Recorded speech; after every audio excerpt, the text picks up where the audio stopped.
Boa noite, irmãos. Vamos nos colocar de pé, vamos dar início a esse culto de adoração ao nosso Deus. Senhor, nós estamos aqui na Tua casa, reunidos, para exaltar e glorificar, Pai, o Teu santo nome. Receba esse culto que prestamos a Ti e que o nosso coração, Pai, esteja um desejo ardente de poder conhecer mais o Senhor e de buscá-lo sempre. No nome de Jesus nós oramos, agradecidos. Amém. Amém.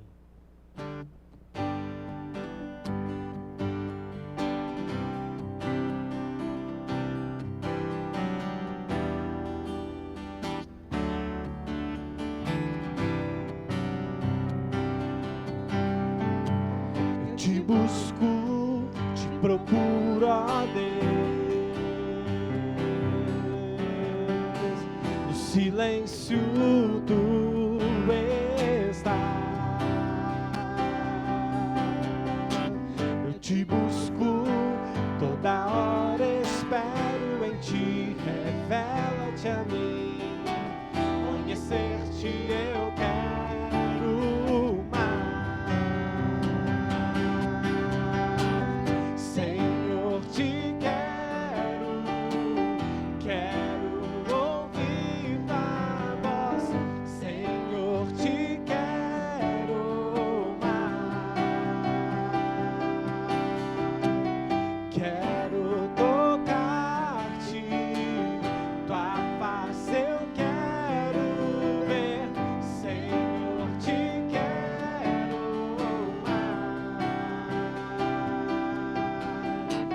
Seguindo para o alvo eu vou, a coroa conquistar.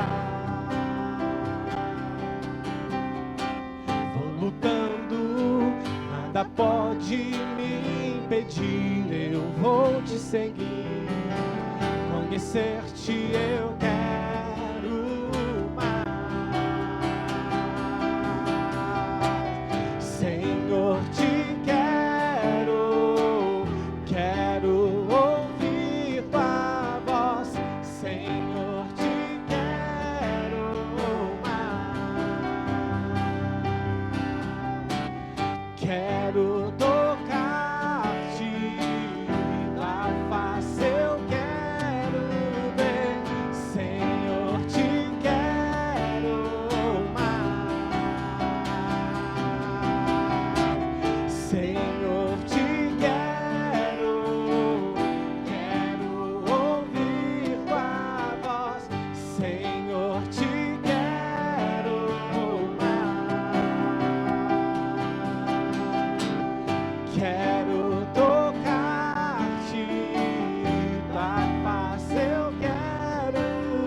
Louvado seja o nome do nosso Senhor Jesus Cristo, amém? Vamos continuar louvando e exaltando o nome do nosso Deus, cantando o hino, Firme nas promessas. Os irmãos que trouxeram seus dízimos e ofertas poderão dedicá-lo nesse instante. Firme nas promessas do meu Salvador, e cantarei louvores ao meu Criador. Permaneço pelo seu amor, firme nas promessas de Jesus. Firme, firme, firme nas promessas de Jesus, meu mestre. Firme, firme, sim, firme nas promessas de Jesus. As promessas que não vão falhar, venço a tempestades do revolto mar, todo medo e todo mal vou derrotar, firme nas promessas de Jesus.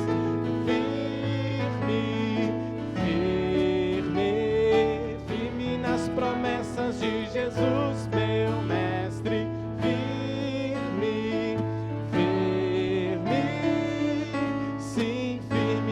Promessas de Jesus, nas promessas de Jesus, Senhor. Sou agradecido pelo seu amor, pelo seu Espírito sou vencedor, firme nas promessas de Jesus. Firme, firme, firme nas promessas de Jesus, meu mestre.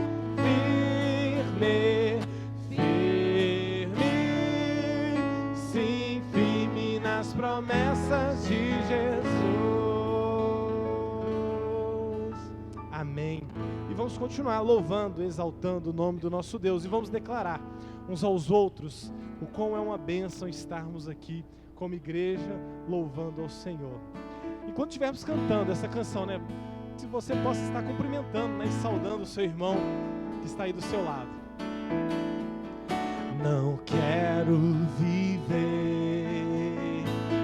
para mim mesmo, eu quero servir, eu amar, irmão, compartilhar e dividir tudo que tenho com você. O meu amor, meu coração, meu lar e até o pão. O amor é maior e em Jesus eu e você somos um. Eu quero ser uma bênção pra você, o aceitando assim como é, pois a vontade de Deus revelada em Jesus é que sejamos um. Eu quero ser uma bênção pra você, em compromisso e dedicação. O amor é dom de Deus, pra sempre vou dizer, em Jesus eu amo você. Mais uma vez vamos declarar: não quero viver para mim mesmo, eu quero servir, eu amar, irmão, compartilhar e dividir tudo que tenho com você.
Para te adorar, a igreja, para te adorar, ó Rei dos Reis, foi que eu nasci, ó Rei Jesus. Meu prazer é te louvar, meu prazer é estar nos átrios do Senhor.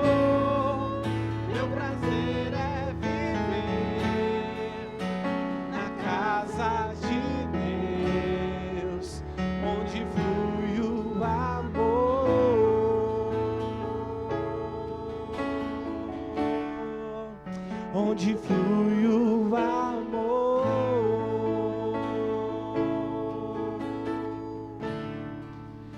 onde flui o amor.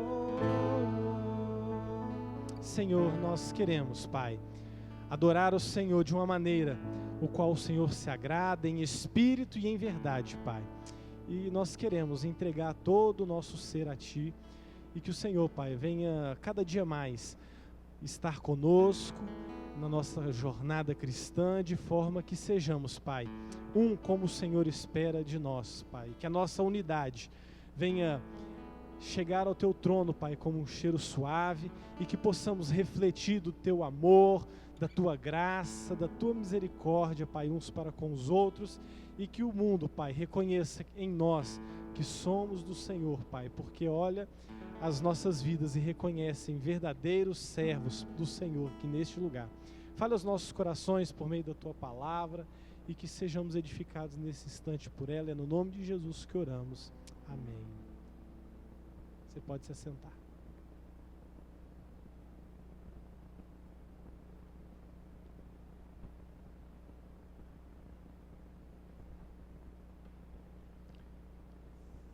Eu convido as crianças também para vir à frente, para o nosso culto infantil.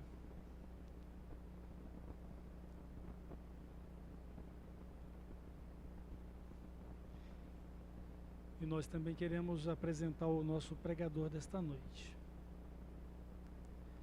Então, o nosso pregador desta noite é o nosso irmão Gessé Lael Soares Silva. E ele tem desenvolvido um ministério ali no Ministério Jesuscope, em Bragança Paulista. Está conosco hoje e vai ser o instrumento de Deus para trazer-nos a mensagem dele ao nosso coração. Então nós vamos orar pela vida do Gessé Lael e pelas crianças do culto infantil. Deus maravilhoso, nosso Pai Celestial, em nome do Senhor Jesus, colocamos diante do Teu altar a vida do Gessé Lael e das nossas crianças, para que o Senhor esteja usando a vida do irmão Gessé Lael e falando também o coração das crianças. Usa o Teu servo para falar conosco nesta noite, que ele seja um instrumento de bênçãos nas Tuas mãos, e que o Senhor seja glorificado, tanto na vida das crianças, no culto infantil, quanto aqui no templo, com a Sua palavra ao nosso coração. Nós entregamos nas Tuas mãos e Te louvamos agradecidos, pedindo estas bênçãos. Amém. Amém.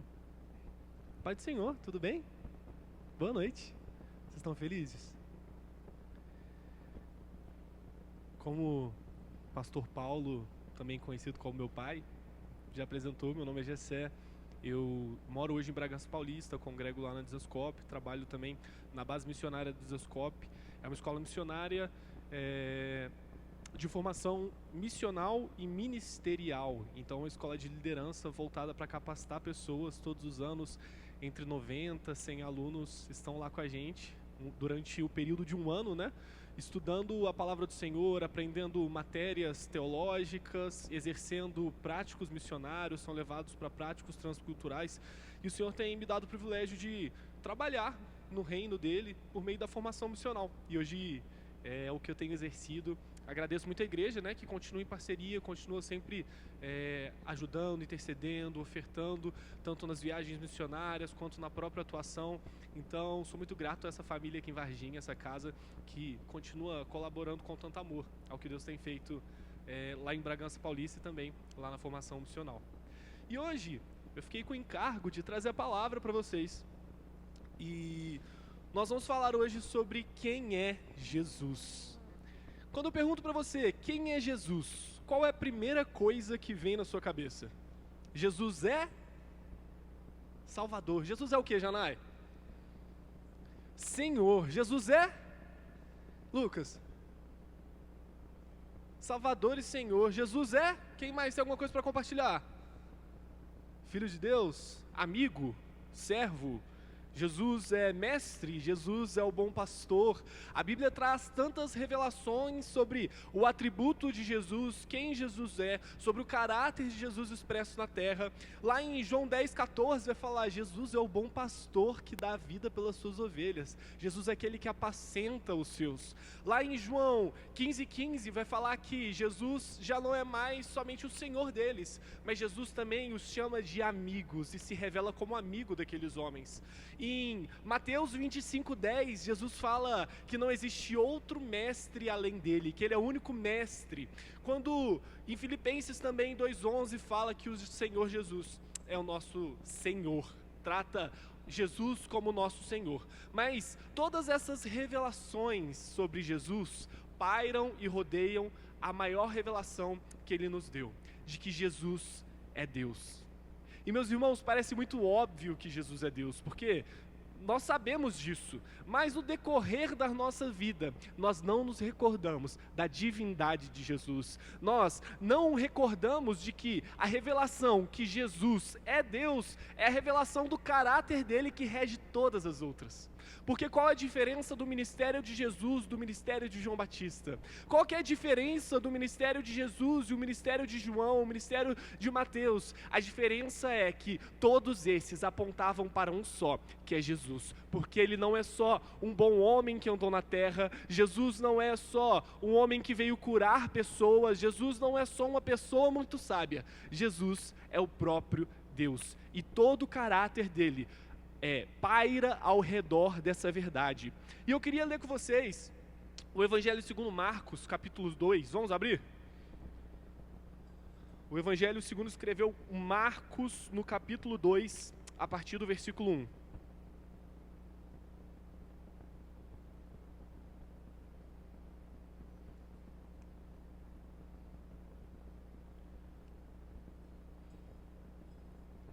Vai dizer o seguinte: chegando de novo em Cafarnaum, depois de alguns dias, o povo ficou sabendo que ele estava em casa.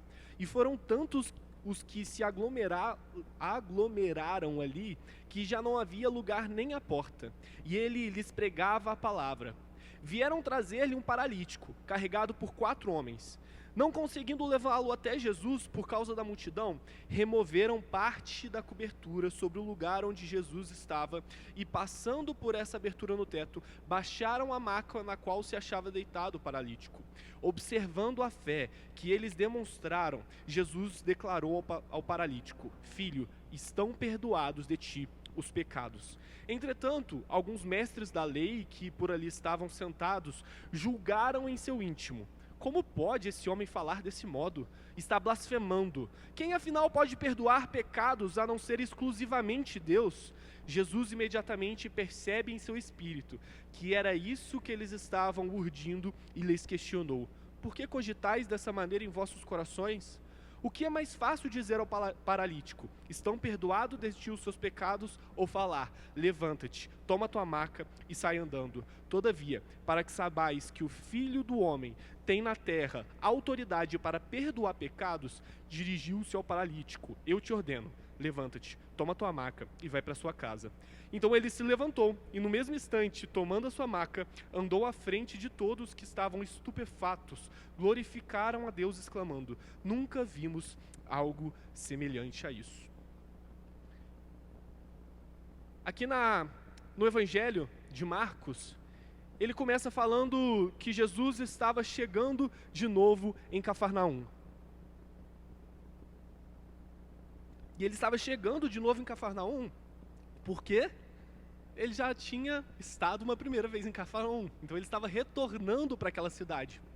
E quando a gente olha, tanto no Evangelho de Marcos, quanto também em Lucas, quando vai descrever essa passagem de Jesus por Cafarnaum pela primeira vez, a gente vai ver que Jesus estava lá iniciando o seu ministério após ser batizado por João Batista no deserto, após convidar os seus primeiros discípulos, né? Que foi Tiago e João, que estavam no barco consertando redes. A gente vê que Jesus, ele foi a Cafarnaum iniciar o seu ministério. E ele fez algumas coisas principais naquela cidade pela primeira vez. Primeiro, em Marcos 1, do 21 ao 22, nós vemos que Jesus estava em Cafarnaum, ensinando nas sinagogas. Ele vai então às sinagogas, começa a ensinar sobre a lei, começa a ensinar sobre os profetas, e todos naquela cidade ficam maravilhados, porque falam, olha, esse homem ensina a lei com uma autoridade que os escribas, que os fariseus, que os mestres da lei não ensinam. Quem é esse que ensina a lei com tanta autoridade? E todos começaram a ficar maravilhados, porque ele tinha mais autoridade na palavra do que os próprios mestres da lei. E, continuando, Jesus em Cafarnaum, ele também expulsa o espírito imundo de um homem. Quando o homem que estava sofrendo com o espírito imundo há um bom tempo, ele se aproxima dele e expulsa aquele espírito imundo. Na verdade, o espírito imundo começa a perseguir Jesus, falando, o que você veio fazer antes do seu tempo? Por que você está fazendo aqui? Você veio atormentar a gente, filho do homem.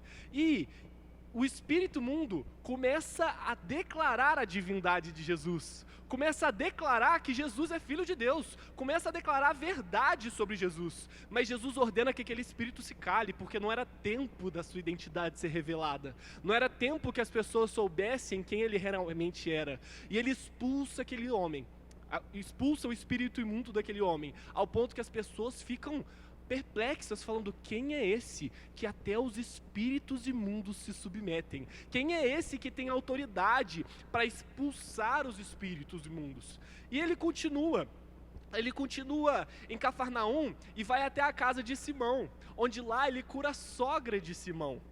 E foi um dos primeiros milagres públicos de Jesus naquele lugar, de cura. E depois que ele cura a sogra de Simão, vai falar que as pessoas começam a chegar até a casa de Simão, com pessoas em situação de enfermidade, para elas também serem curadas por Jesus. E naquela cidade, naquela casa, Jesus então começa a expulsar demônios e a curar pessoas. Ao ponto de que o versículo vai narrar, lá em Lucas, que a casa estava cheia e que todas as pessoas da cidade estavam naquele lugar.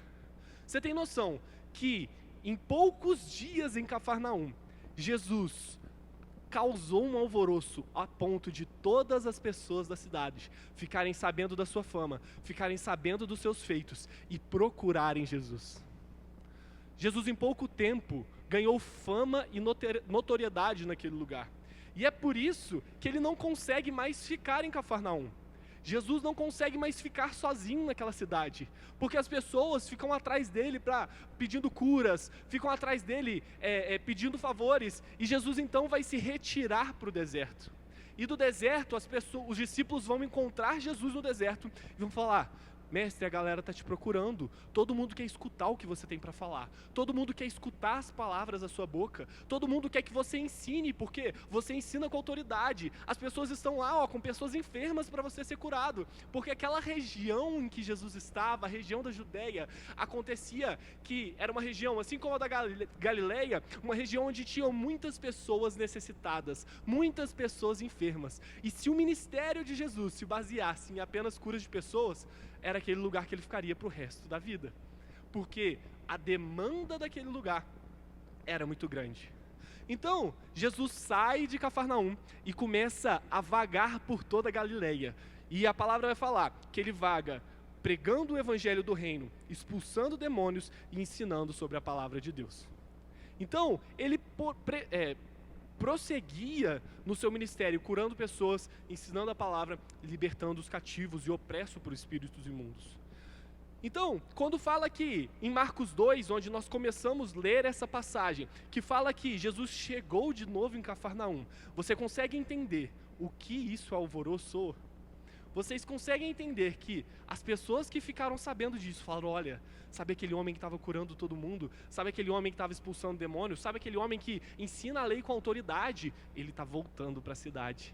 E agora, Jesus, ao voltar para Cafarnaum, vai falar que, no versículo 1 de Marcos 2, que o povo ficou sabendo que ele estava em casa. E foram tantos que se aglomeraram ali, que já não havia lugar nem a porta.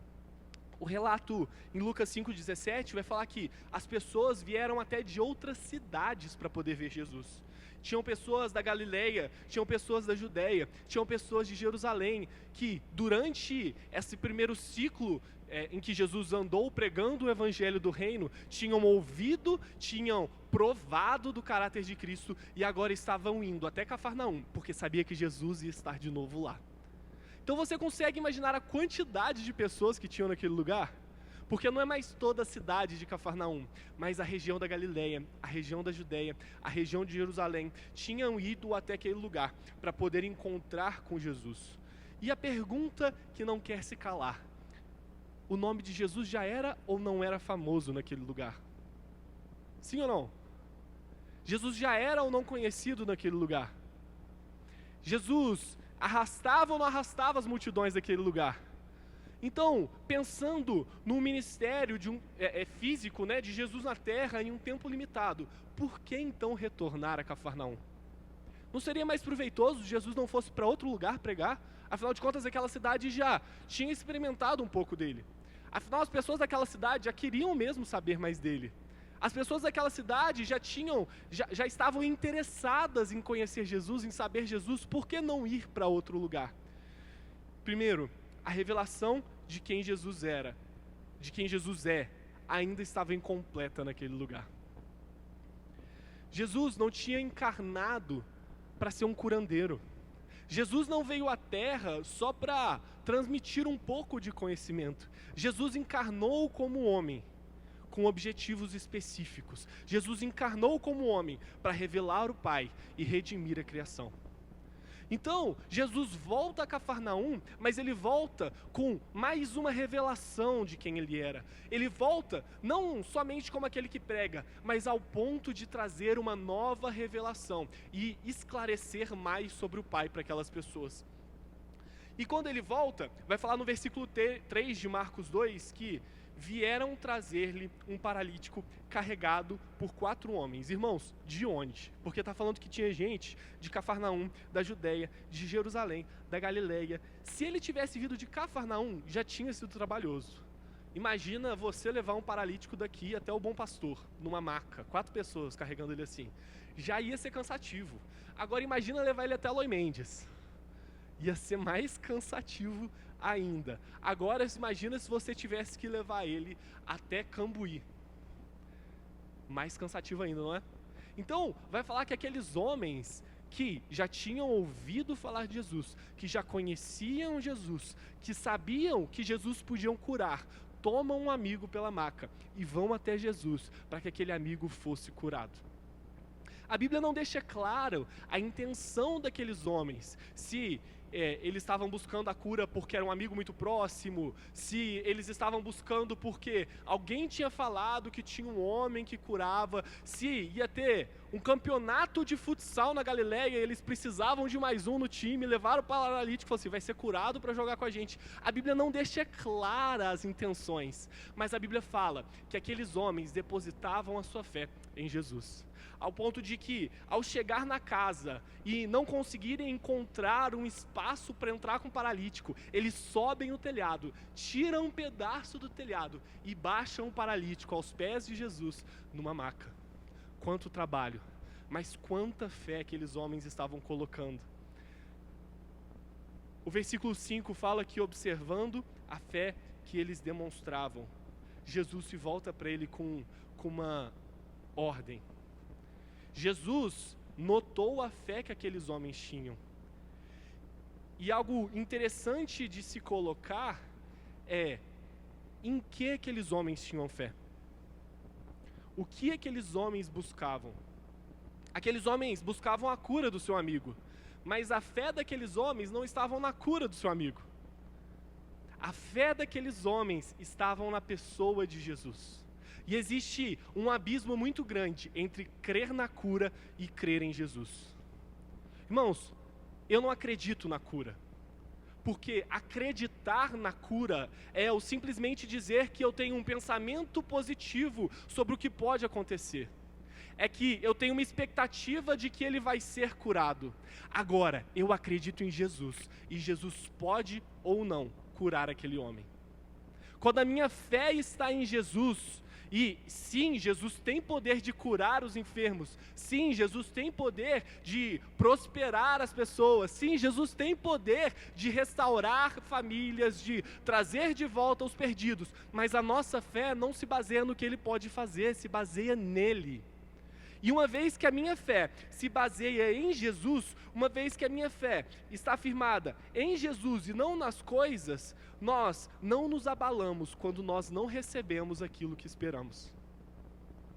Aqueles homens chegam até Jesus com a fé em Cristo, a fé que Jesus poderia curar aquele paralítico. E quando eles descem, Jesus observa aquela fé e fala: filho, estão perdoados de ti os seus pecados. E eu acredito que aquele momento deve ter sido um silêncio naquela sala. Aqueles homens andaram tanto, esperando a cura. E Jesus vem oferecer perdão dos pecados. Aqueles homens esperavam que, assim como a sogra de Simão, assim como outros enfermos que eles haviam visto ser curados, que aquele homem ia ser curado naquele momento. Mas Jesus, ao invés de curar os pecados, de curar a enfermidade daquele homem, ele declara o perdão dos pecados. E quando ele faz isso, ele faz muito mais do que aqueles amigos esperavam. Ele faz muito mais do que oferecer a cura. Porque lembra, quando nossa fé está em Cristo, nós não nos abalamos quando não recebemos aquilo que esperamos. Nós não abalamos quando o milagre não vem. Nós não nos abalamos quando a dificuldade financeira bate a porta. Nós não nos abalamos quando o dia mau chega. Porque nós não cremos em teologia da prosperidade. Até porque a prosperidade nos oferece muito pouco comparado ao que o Evangelho tem para nos oferecer. O problema da teologia da prosperidade é que ela tem muito pouco a oferecer. Porque quando ela se propõe a oferecer dinheiro e bens materiais. Porque o verdadeiro Evangelho vem nos oferecer Cristo Jesus e por meio dele a redenção dos pecados e uma vida eterna com Deus. Perto disso, qualquer prosperidade financeira se torna muito pequena, meus amigos. Qualquer esperança de uma vida terrena um pouco melhor, seja por meio da cura física, seja por meio de provisão financeira, se torna muito pequeno comparado ao que Cristo está nos oferecendo. E naquele momento, então, Jesus revela 3 aspectos do seu caráter. Ao perdoar os pecados, ao invés de curar o homem, Jesus está falando: eu sou Deus. O primeiro caráter que Jesus revela nessa história é a sua própria divindade. Porque não existia outro que poderia perdoar os pecados, a não ser o próprio Deus. E as pessoas, até então, os fariseus, os mestres da lei, por mais que estivessem cismados com Jesus, ainda não tinham tanto aversão ao que ele fazia, porque até então Jesus tinha operado milagres, Jesus estava expulsando espíritos imundos, Jesus estava pregando a lei. Por mais que eles ficassem perplexos pensando: de onde saiu esse homem? O que ele está fazendo? Muitas vezes sem entender algumas coisas que ele falava, aqueles homens não tinham problema com o homem que era homem. Mas a partir do momento que Jesus fala: eu não sou um homem qualquer, eu sou Deus. Naquele momento, os fariseus ficaram escandalizados. Porque ele afirmava ser o próprio Deus. Ele afirmava que ser o Deus encarnado. E segundo, porque para eles agora Deus tinha um corpo. Deus tinha uma aparência física. Para muitos naquela época, vão crescer uma vertente, né, que vai até contaminar na história da igreja a interpretação bíblica, e é até aí que João escreve a sua carta para combater esse pensamento, que é o pensamento dualista, que os romanos e os gregos acreditavam que a matéria, a nossa carne, era por si só corrupta. Então, eles não conseguiam acreditar num Deus que era homem, porque se Deus era homem e tinha um corpo, ele tinha um corpo de matéria, a matéria é corrupta, então ele não pode ser Deus porque ele é corrupto. Então, para eles, ou Jesus era Deus, ou Jesus era homem. E agora aquela pessoa com um corpo está afirmando o seu próprio Deus. E o que isso implicava para eles? Isso implicava que era o fim da soberania do Império Romano naquele lugar. Porque Israel foi feita, o povo judeu foi feito para ser governado pelo próprio Senhor. E a esperança daquele povo era a vinda de Cristo, que tiraria o poder militar dos romanos e que assumiria o governo de Israel com justiça. Então aquele homem estava afirmando, acabou o reinado. Acabou o reinado de Roma. Para aqueles fariseus, eles estavam vendo o potencial da ameaça que aquele homem estava afirmando ser. Porque naquele momento eles colocam contra o próprio império que governava o povo judeu. E para eles isso era muito perigoso, porque dentro dos fariseus existia um alto clero religioso, a aristocracia judaica, que era composta por um homem chamado saduceus. E esses saduceus eram vinculados ao Império Romano para governar o povo judeu a partir do âmbito religioso. Então, basicamente, a igreja estava vinculada com o Estado para controlar a população.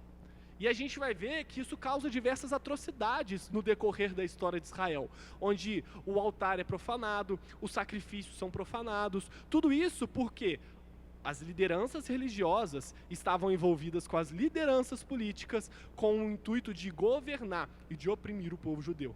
Então, todo aquele povo esperava o Messias, esperava aquele que ia banir. Então, os fariseus olhando para ele, por mais que descreditassem de quem ele era, viam agora Jesus como uma potencial ameaça para as regalias, para as mordomias, para os privilégios que eles tinham por estarem envolvidos com esse governo.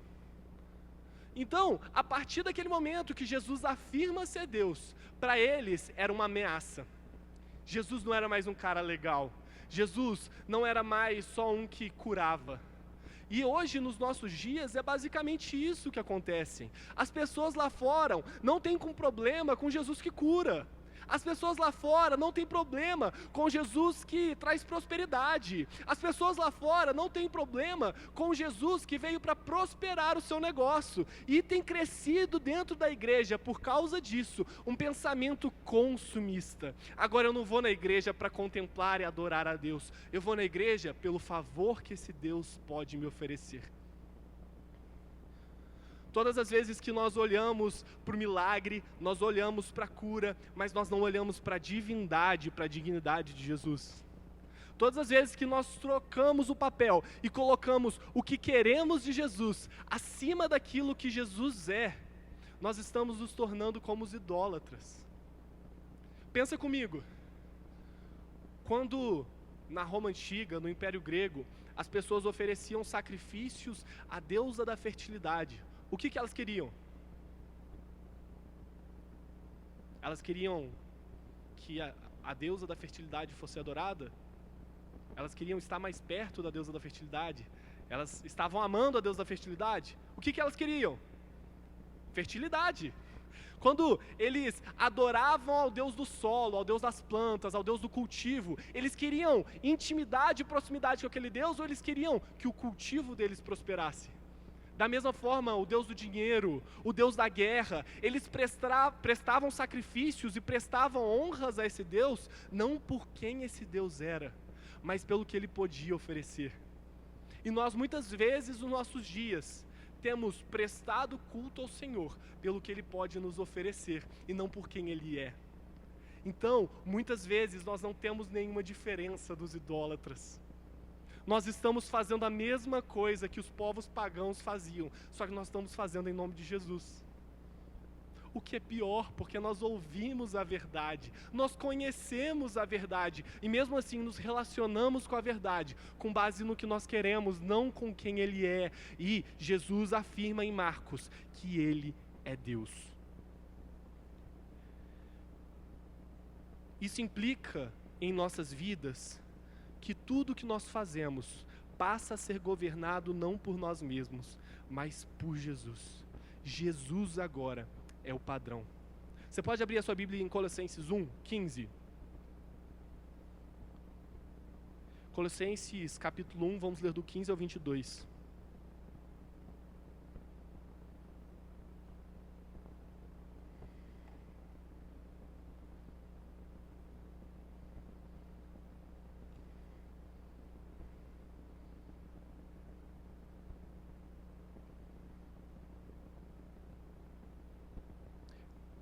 Vai falar o seguinte, Colossenses 1, versículo 15, ele é a imagem do Deus invisível, o primogênito de toda a criação, pois nele foram criadas todas as coisas, nos céus e sobre a terra, as visíveis e as invisíveis, sejam tronos, soberanias, quer principados, quer potestades, tudo foi criado por meio dele e para ele. Ele é antes de todas as coisas, e nele tudo subsiste. Ele é a imagem do Deus invisível. Quando Jesus afirma ser Deus, e ele realmente de fato é, quando Jesus revela a sua divindade, para os fariseus daquele lugar, era um escândalo, uma ameaça. Para os fariseus que estavam vinculados com o Império Romano, aquilo era uma ameaça. Mas para aqueles que esperavam a promessa, era a boa notícia da redenção. Porque por muitos anos os judeus adoraram a Deus. Desde Moisés, desde Abraão, até a chegada de Jesus, eles adoravam um Deus ao qual eles não viam plenamente. No deserto, Deus descia como fogo, Deus descia como nuvem, eles viam no Monte Sinai o monte tremer, os relâmpagos, os trovões, a fumaça, mas eles nunca tinham visto a Deus. Até quando eles queriam acessar a Deus, mesmo quando Deus já tinha deixado claro que o desejo dele é que as pessoas tivessem um relacionamento íntimo com ele, eles constituíram sacerdotes. Então, para eles se achegarem até a presença de Deus, eles não poderiam simplesmente ir, eles tinham que ir até um sacerdote. E esse sacerdote ia intermediar o relacionamento de Deus e do homem. Esse sacerdote se colocava no meio desse relacionamento, ao ponto que o homem nunca chegaria por si só até então a encontrar Deus pessoalmente, porque era necessário ser atravessado por esse sacerdote. Até mesmo na Bíblia, quando a presença de Deus é colocada de forma material, e nós vemos a presença de Deus por meio da Arca da Aliança, por meio do tabernáculo de Moisés, no tabernáculo de Davi, nós temos uma presença de Deus que não pode ser tocada. Quem tentou tocar foi fulminado. Então, os judeus estavam no lugar onde eles adoravam por séculos um Deus a qual eles não podiam ver. Eles adoravam por séculos um Deus que eles não podiam tocar. Mas quando Jesus chega, ele é a imagem do Deus invisível, o primogênito de toda a criação. Então, o próprio Deus se inseriu no meio da criação, no corpo de um homem.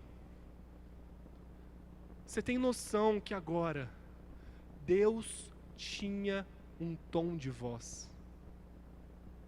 Não é algo abstrato, não é somente o Espírito que testemunhava dentro, mas eles escutavam as palavras do próprio Deus, no idioma deles, com um tom de voz.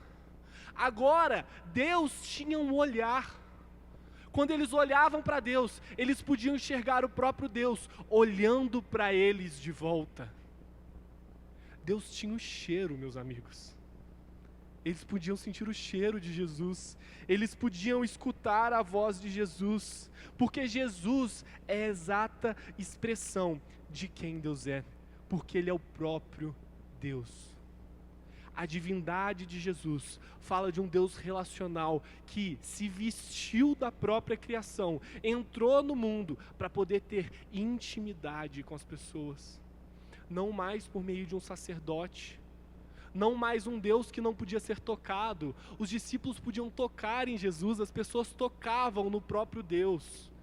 A Bíblia nos revela então por meio disso, Jesus mostra que Ele é um Deus, revela o seu caráter de Deus e revela a sua pessoalidade, porque agora Deus está morando dentro da sua criação. E não só a expressão física de Deus, mas todo o caráter de Deus e todos os atributos de Deus estão em Jesus Cristo. Então, quando eu olho e os discípulos olhavam para a maneira com que Jesus se comportava na sinagoga, eles olhavam como o próprio Deus se portava.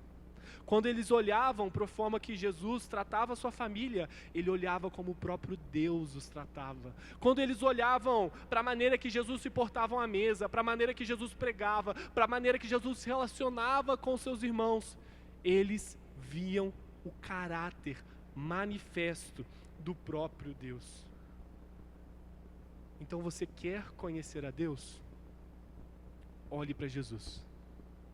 Você quer saber mais de Deus? Olhe para Cristo. Porque Jesus nessa passagem revela, primeiro, que Ele é Deus. Mas Ele continua com uma segunda revelação. Jesus revela que Ele é o Redentor. No versículo 8 de Marcos, vai falar: Jesus imediatamente percebeu em seu espírito que era isso que eles estavam urdindo e lhe questionou: por que cogitais dessa maneira em vossos corações? O que é mais fácil dizer ao paralítico: estão perdoados de ti os pecados, ou falar: levanta-te, toma a tua maca e sai andando? Todavia, para que saibais que o Filho do Homem tem na terra a autoridade para perdoar os seus pecados, dirigiu-se ao paralítico: eu te ordeno, levanta-te, toma a tua maca e vai para a sua casa. Jesus tinha revelado a sua divindade. E Jesus estava revelando também o seu caráter redentor. Porque mais do que a cura, o objetivo de Jesus na terra, o que Jesus veio fazer na terra, é redimir toda a criação. É trazer a criação caída de volta a um relacionamento com Deus. É trazer o homem caído de volta ao lugar de relacionamento, de volta ao jardim, de volta ao lugar de intimidade com Deus. Jesus então está falando para aqueles homens: olha, o milagre é o meio pelo qual. O milagre não é a finalidade em si próprio, mas o milagre é o meio pelo qual eu estou mostrando que eu vim para perdoar os pecados. E se a gente continuar nesse relato de Hebreus 1, se a gente pegar o versículo 1, Hebreus 1 vai falar que, havendo desde a antiguidade falado em várias ocasiões e de muitas formas aos nossos pais, por intermédio dos profetas, nesses últimos tempos nos falou mediante ao seu Filho, a quem constituiu o herdeiro de tudo que existe e por meio de quem criou o universo. Ele é o resplendor da glória do Pai, a expressão exata do seu ser, sustentando tudo o que há pela palavra do seu poder. Depois de haver realizado a purificação dos pecados, ele se assentou à direita da majestade nas alturas. Jesus é Deus. E Jesus é o Deus Redentor. Quando Jesus pergunta aos fariseus: o que é mais fácil dizer ao paralítico: estão perdoados os teus pecados, ou falar: levanta-te, toma a tua maca e sai andando? Meus irmãos, é muito mais fácil falar: levanta, pega a maca e vai andando. Porque nós vemos os discípulos durante todo o evangelho realizando prodígios, milagres e feitos em nome de Jesus, mas realizando e operando esses milagres. Agora, somente um tem poder para perdoar os pecados. Outros curaram, mas somente um redimiu o pecador. Outros curaram os enfermos, curaram paralíticos, mas só um pôde propiciar salvação ao homem, e esse é Jesus Cristo. Jesus já estava anunciando o seu caráter redentor ao mostrar que a sua divindade constituía a ele a autoridade para perdoar pecados. Então, naquele momento, ele vence os fariseus no próprio argumento que eles tinham nos seus corações. Porque imagina, todos estavam olhando Jesus, com um paralítico aos seus pés, dizendo: os seus pecados estão perdoados. E aqueles homens certamente passavam na cabeça, que a Bíblia nos mostra que passava na cabeça: quem é esse que se diz ter autoridade para perdoar os pecados? Quem é esse que se diz ser Deus? Isso aí, imagino eu, isso aí é porque ele não pode curar esse rapaz. Então é muito mais fácil ele falar que está perdoando os pecados, que ninguém vai ver. É muito mais fácil ele dizer algo abstrato, os seus pecados estão perdoados, porque não vai revelar a farsa que ele é ao não curar esse homem. E Jesus em seu espírito percebe isso e cura aquele homem. E diz para ele, olha, para que vocês saibam que o Filho do Homem tem poder e autoridade para perdoar os pecados. Ele vira para o paralítico e fala, levanta, pega a sua maca e vai embora. Jesus é testificado então pelo próprio Deus, quando por nome de Deus, ele opera um milagre. Então para aqueles fariseus peraí, ele está afirmando ser Deus, e o próprio Deus está com ele curando. Alguma coisa está errada nisso, ele não pode ser Deus. E as pessoas que esperavam na promessa, viam a esperança do Messias Redentor. Aquele que em Colossenses 1, se você puder abrir sua Bíblia comigo, Colossenses 1, versículo 20.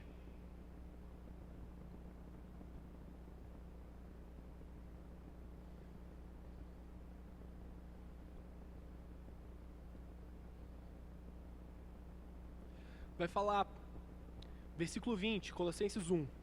E por intermédio dele, Jesus, reconciliasse consigo todas as coisas, tanto as que estão na terra quanto as que estão nos céus, estabelecendo a paz pelo seu sangue vertido na cruz. E a vós, outros também, que no passado eram estranhos e inimigos de Deus, conforme demonstrado pelas obras más que praticavam, agora, entretanto, ele vos reconciliou no corpo físico de Cristo, por meio da morte, para vos apresentar santos, inculpáveis e absolvidos de qualquer acusação diante dele. Jesus cura aqueles homens. Jesus restaura a vida daquele homem, mas ele deixa muito claro que o objetivo dele naquele lugar, que o objetivo dele como Deus encarnado era a redenção do pecado do homem, da enfermidade que o pecado tinha causado na vida do homem. E ele mesmo se faz sacrifício na cruz. A Bíblia vai falar que ele é o Cordeiro Santo, que nos propiciou a paz. Antes, eles sacrificavam cordeiros, mas agora não precisava, porque o próprio Cordeiro de Deus havia se entregado em nosso favor.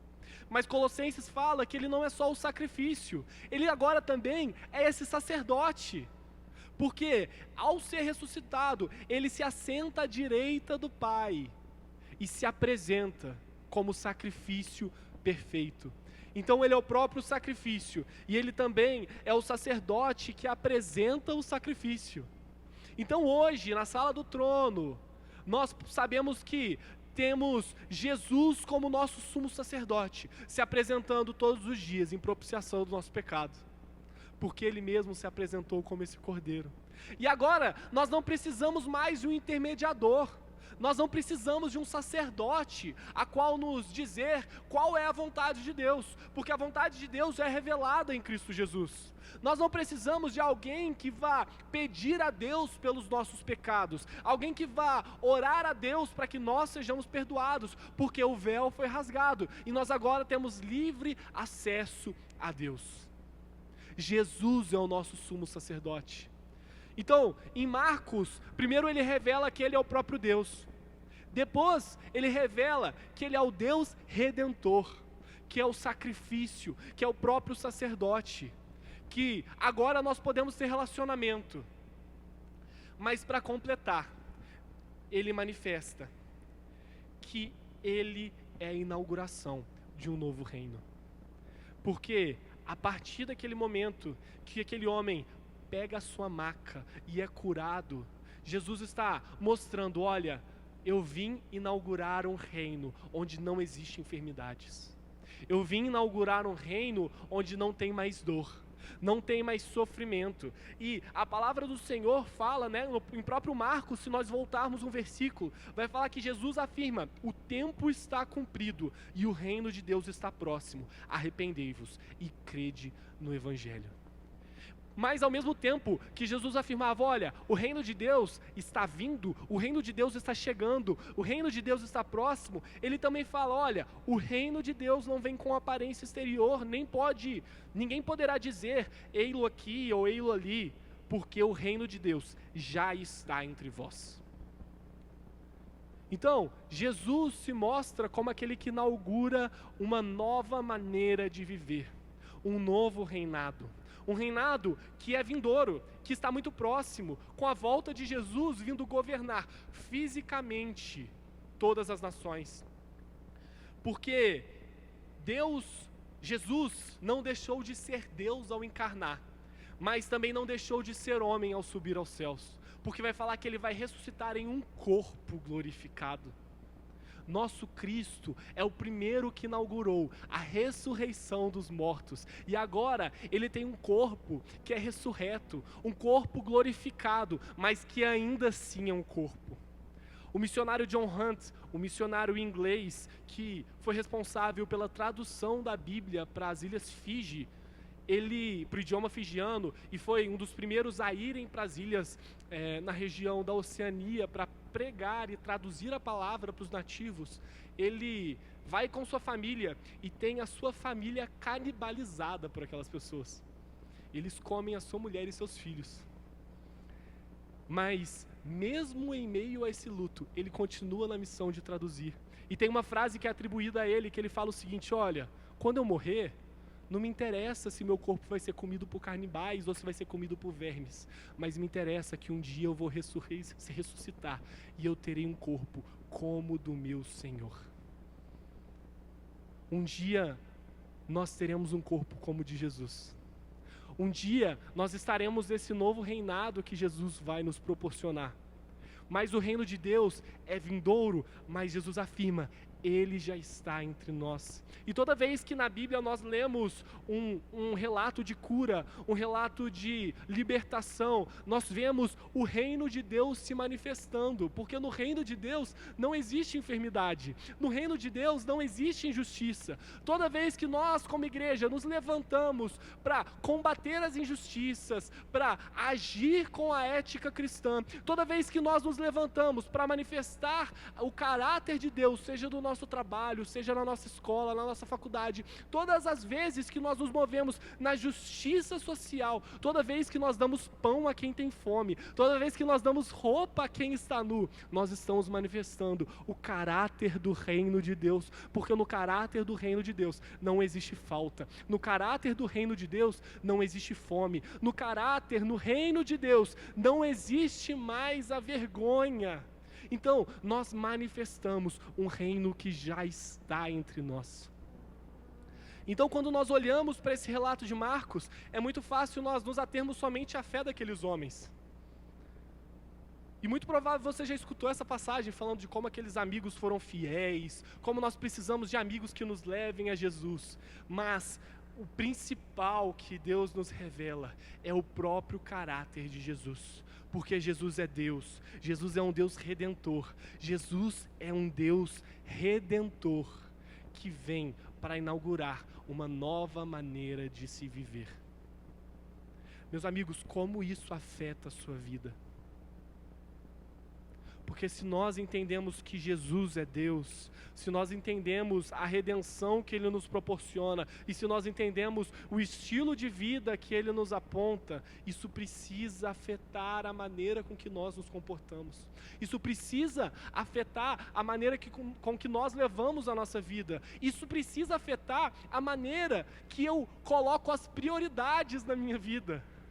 Porque se nós entendemos que Jesus é Deus, e se nós entendemos que a Bíblia, é a palavra desse Deus, é o relato da vida de Deus na terra, é o relato da promessa de Deus entre os homens, nós nos debruçamos na palavra dele. Nós buscamos ser transformados pela leitura das suas palavras, nós procuramos ser transformados pela contemplação de quem é Jesus. Porque todas as vezes que nós olhamos para Jesus, nós somos transformados à imagem dele. A palavra nos conta de Moisés que tinha encontros com Jesus no monte, ao ponto de quando ele descia do encontro com Deus, a face dele resplandecia. A própria feição de Moisés era mudada quando ele olhava para Jesus. O que em nós é mudado? Nós estamos aqui em um culto coletivo, onde o nosso objetivo principal é olharmos e contemplarmos a presença de Deus, é adorarmos coletivamente a Deus, é sermos transformados pela renovação da nossa mente por meio da palavra de Deus, é sermos mais parecidos com Jesus. Como nós vamos sair daqui, meus amigos? Porque ou nós entendemos que Jesus é Deus e nos comprometemos com a seriedade dessa afirmação, com o que isso implica na nossa vida, ou nós estamos vivendo qualquer outra coisa, menos o Evangelho. Ou nós estamos criando muitas vezes um Deus à nossa semelhança. Porque se nós temos um Deus que não nos contraria, se nós temos um Deus que não nos confronta, se nós temos um Deus que não existe mudança, renúncia, é muito provável que o nosso Deus seja nós mesmos. É muito provável que o que nós temos acreditado ser Deus seja os nossos próprios desejos. E a revelação de quem é Deus é o que pauta toda a nossa vida. W. Tozer vai falar que se nós entendemos errado quem é Deus, nós entendemos tudo errado. E se Jesus é Deus, e se essa é a palavra de Deus, nós precisamos nos debruçar nela. Amém? Queria convidar você a ficar de pé para a gente orar.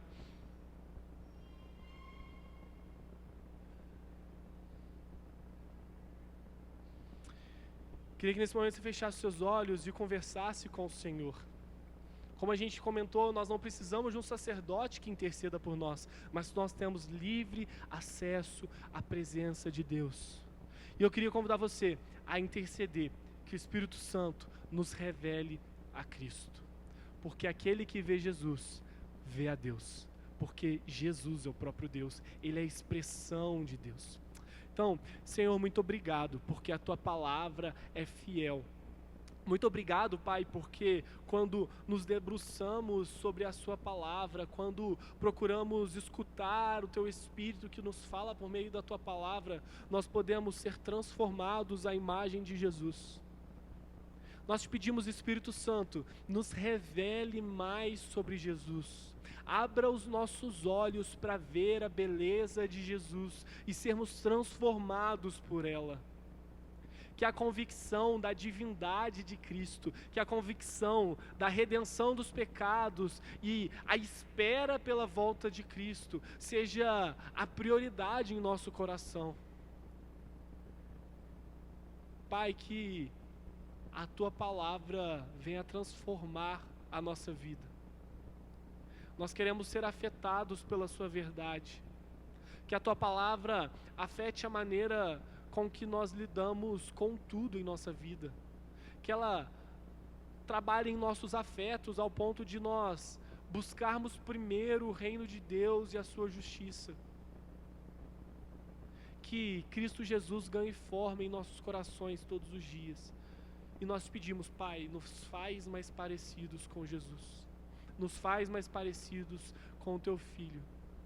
Em nome de Jesus. Amém.